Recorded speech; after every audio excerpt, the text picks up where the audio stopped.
दाइ अब नेपालको हाम्रो अन्डर-23 टिमले 2 राउन्ड प्र्याक्टिस पनि गर्यो हैन, ग्राउन्डको फिल पनि लियो।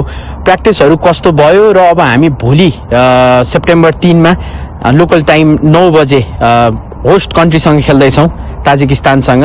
सो हाम्रो प्रिपरेसन्स कस्तो रह्यो र हाम्रो जनतालाई फ्यान्सहरूलाई के सन्देश छ? अब मेनली भन्दाखेरि हामीले 2 दिन चाहिँ यहाँ प्रिपरेसन गर्ने टाइम पायौँ होइन। त्यो 2 दिन चाहिँ प्रिपरेसन गर्दाखेरि चाहिँ जुन वेदर छ, काठमाडौँको वेदर छ, हामी जहाँ ट्रेनिङ गरेर आएको थियौँ त्यही सेम वेदर चाहिँ यहाँ पाइरहेको कारणले गर्दाखेरि पनि स्वास्थ्यमा चाहिँ त्यस्तो समस्याहरू चाहिँ देखिएन। त्यसले गर्दाखेरि चाहिँ सबैजना प्लेयर हामीले जुन मेन एउटा मोटो एउटा मिसन बनाएर आएको छौँ होइन, एउटा पोजिटिभ रिजल्ट दिने भनेर चाहिँ त्यसमा चाहिँ हामी स्टिक भएर चाहिँ अगाडि बढिरहेका छौँ होइन। भोलि सबै प्लेयरहरूदेखि लिएर एज अ कोच म पनि धेरै एक्साइटेड छु। एकदम टफ टिम छ ताजिकिस्तानसँग, होम टिममा चाहिँ हामी खेल्दैछौँ। हामीले चाहिँ क्याजुअल मिस्टेक नगरिकन चाहिँ हामीले एउटा एक रूपता भएर एज अ टिम वर्क हामीले खेल्न सक्यौँ भने चाहिँ हामीले जुनसुकै टिमलाई पनि बिट गर्न सक्छ, चाहिँ यो टिमले चाहिँ बिट गर्न सक्छ भन्ने चाहिँ मलाई एउटा विश्वास छ होइन।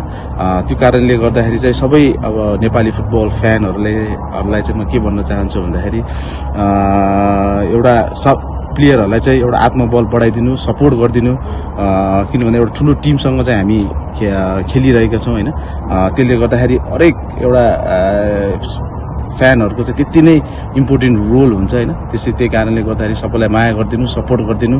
जितको लागि चाहिँ हामी खेल्छौँ र हामीले चाहिँ एउटा पोजिटिभ रिजल्ट चाहिँ दिन्छौँ हामी यो पाल। थ्याङ्क यू दाइ।